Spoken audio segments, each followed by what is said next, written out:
diving spot? Sorry ngayon ko lang alam. Ako, Tubataha. Tubataha. Wow. I've been there 3 times siguro. So, after Tubataha, parang okay na ako. Okay na ako. Walang ibang mas gaganda. Yes. Nandun kasi lahat. Paano mo na-develop yung interest sa diving? When I was working already, yung mga ibang friends ko, they were diving. So, nag-iaya sila, gusto mo mag-dive. So, sumama-sama. And then, yung wife ko nag-dive. Mag-asawa na kayo nun? Yes. Okay. What is the best part about diving? Actually, it's the serenity when you're in the water. And everything is so serene. And there are so many things that you can see under the water that you don't see from above. Yeah. So, yes, it's really, it makes you wonder how diving is. Last na lang, meron bang preparations na ginagawa prior to diving? I mean, after you get certified and all, physical? Well, wala naman. Wala naman. Kahit na mataba ka, okay lang. Oo, wala naman yun kasi you have all the equipment. Kung meron naman yung vest to inflate para mag-float ka, meron din yung weights para bumaba ka. So, actually, nandyan lahat ng equipment to help you. Okay. So, walang discrimination. Kasi yung kaibigan ko, he was afraid of water. And he doesn't know how to swim. Pero nung nag-dive siya, talaga? Pwedeng hindi marunong mag-swim? and we'd wait for him mga 30 minutes bago siya makatalon sa tubig. Pero ngayon, naging na siya, dive master na siya. Wow. Parang ganun. Okay. Thank you. Ako naman. Richard. Yeah. I would like to ask, you're not running for elected post this why? I guess I've learned my lesson. Okay. Siguro nilalayo rin ako ng Diyos natin kasi I've seen how people who become politicians turn into a different animal. Okay. So I don't want to be someone like that. Does it mean to say may realization ka na politics is not for you? Baka hindi. Baka hindi. Maybe it's But you're not closing doors in the future.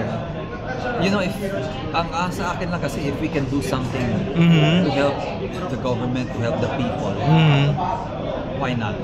Pero kung if it means giving up your morals and all that, wag na lang. And what have you learned so far yung last na pagsabak mo? Na kahit anong gawin mo, kahit na anong trabaho, ipakita mo, anong galing sa ginagawa mo, the people will only vote for the person with the most money. Which is something that we should really change. As a celebrity, sa palagay mo ba, napakalaki ng influence ng sa voting public? Ng isang celebrity? Well, there are some kasi like as we've seen in a lot of elections na being a celebrity has its advantages. Yes. But I hope that the voting population will be more circumspect in their voting na hindi lang just because celebrity yung tao. Dapat marunong din mag-isip. Marunong may plano din sa kung anong gusto niyang gawin at saka may planong tumulong talaga. So that is something that we should learn to do.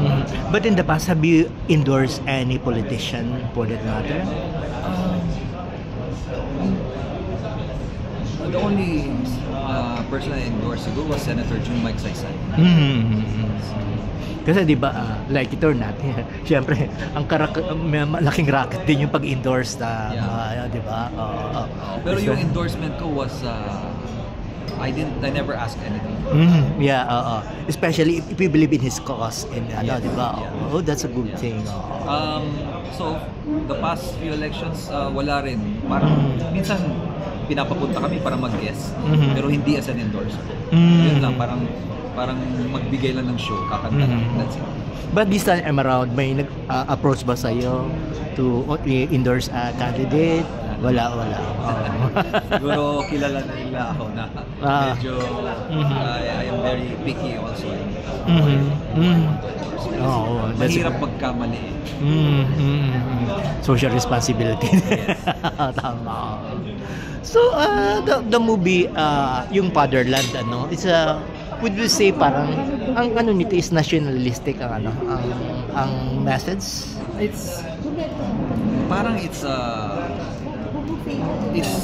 showcases our political landscape. Oh wow, okay. Parang ganun. So you will see a lot of references to what's happening.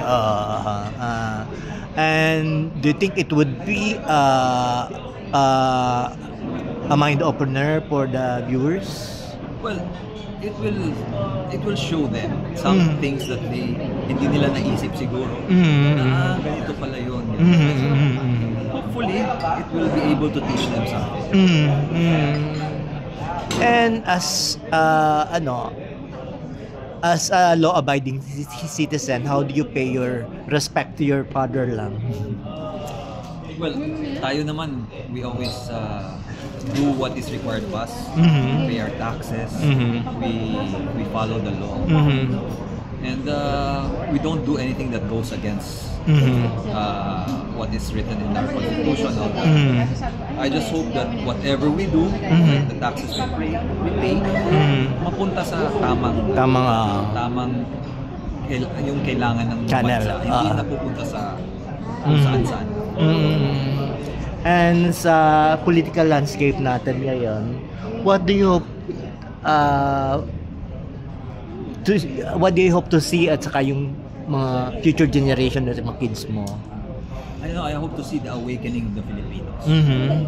Na hindi porket yun lang ang kilala mo, yun lang ang sikat, yung kasanayan mo, hindi mo nasusubukan ang taong na mukhang makakatulong. Because what we need is a reawakening of our nationalism. Na ang bansa muna ang unahin natin, hindi just because na kilala mo yan. Yun lang. When were you during the time na may EDSA 1, EDSA 2, EDSA 3? During the time, nasan ka? Nasa Cebu. Pero were you active during the time sa mga rallies, mga demonstrations? Hindi. Pero kasi I was still a student at that time, and at saka as a businessman, yung father ko, he didn't like us to be in the politics. May observation noon na yung generation ngayon, the Gen Z and all, hindi sila ganun ka marang may pake when it comes to mas preoccupied sa gadgets when it comes to parang causes regarding yung sa country natin.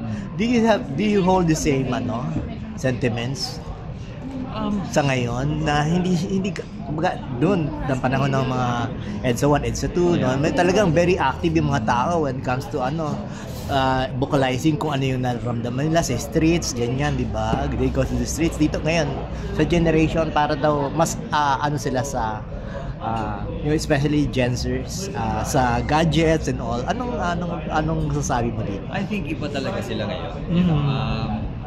Siguro meron silang but they don't, hindi na sila yung ganun ka-passionate. I think that's sa palagay mo, ano yung kulang? I think it's education pa rin. Education pa rin. Diba? I think our education should focus on when we start out, parang education in Japan. They teach morals first, they teach manners and all that in your early years, and your love for your country before you teach them how to read and write and count and all that. Ganun din siguro ang wala sa atin. And what is your take on revisionism of history? Revisionism. I think the only way we can move forward to a brighter future is to read about history and what happened in the past. Of course, if it's revised, what is false can always become the truth. Yeah. So how will we ever learn if there is a revision in our history? Kailangan malaman natin yung katotohanan para malaman natin what is right and what is wrong. Okay. Thank you. Forthcoming projects mo sa GMA? Wala pa so far. Wala pa. So naghihintay lang tayo. Yung last mo was yung ginawa, yung collab ng GMA at saka at saka yung Unbreak mo at saka Abot Kamay. Tapos October. alam ko tapos may gagawin kayo ni tatlo, Carmina kasama? Hindi. Sila yun, sila Allen lang yun. Hindi ka kasama. Nakakasama ka, Sila lang yun. Maganda, love triangle ka. Sige, Richard.